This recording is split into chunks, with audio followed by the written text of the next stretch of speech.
জয় গুরু। ইষ্টপ্রাণ দাদা ও মায়েরা, আজ 5ই জুন, আজ বিশ্ব পরিবেশ দিবস।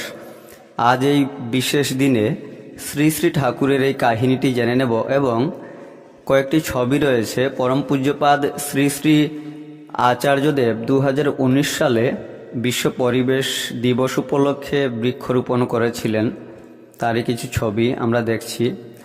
সৎসঙ্গ দেওঘর আশ্রমের প্রথম দিকে একটি গোল তাসুর ঘর ছিল, তার পূর্ব দিকে ছিল একটি ছাউনি। শ্রী শ্রী ঠাকুর ওই তাসুর ঘর থেকে এসে মাঝে মধ্যেই ছাউনিতে বসতেন। তাসুর ঘরের কাছে ছিল একটি বৃহৎ বেলগাছ, যে গাছটির একটি শেকড় মাটি থেকে বেশ খানিকটা উপরে উঠে গিয়েছিল। শ্রী শ্রী ঠাকুর একদিন এক পাশে ডক্টর প্যারীমোহন নন্দী ও অপর পাশে বঙ্কিমচন্দ্র রায়কে নিয়ে তাসুর ঘর থেকে বেরিয়ে ছাউনিতে যাচ্ছিলেন।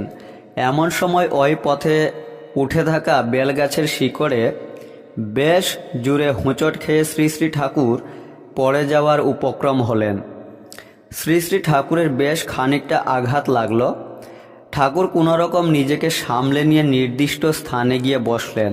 শ্রী শ্রী ঠাকুরের এতটুকু সুবিধা অসুবিধার বিষয়ে বঙ্কিমচন্দ্র রায় ছিলেন একমুখী আপোষহীন ব্যক্তি।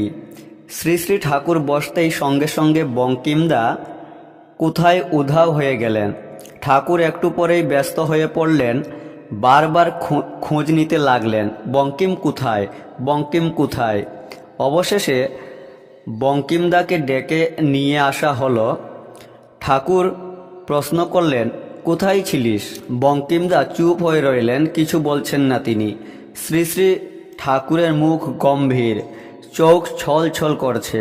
প্রথমে উত্তর এড়িয়ে যেতে চাই বঙ্কিমদা, কিন্তু ঠাকুরের উদ্বিগ্ন কাতরতা দেখে শেষে জানালেন, ওই বেলগাছের শেকড়টা কেটে ফেলাই ব্যবস্থা করছিলাম, যাতে আপনার পরবর্তীতে আর আঘাত না লাগে।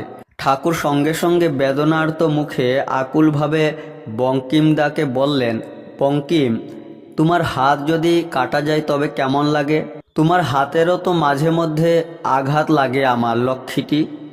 দোষ তো গাছের নয়, দোষ আমারই দেখে চলা উচিত ছিল। সকলে স্তম্ভিত। একটা গাছের সামান্য আঘাতের জন্যেও এত ব্যাকুলতা। এ প্রেম তো একমাত্র তাঁরই থাকতে পারে, যিনি সমগ্র প্রকৃতির সৃষ্টিকর্তা। আসুন, পরমপিতার দান এই সবুজ প্রকৃতিকে আমরা রক্ষা করি, সৃষ্টির ভারসাম্য বজায় রাখি। জয় গুরু।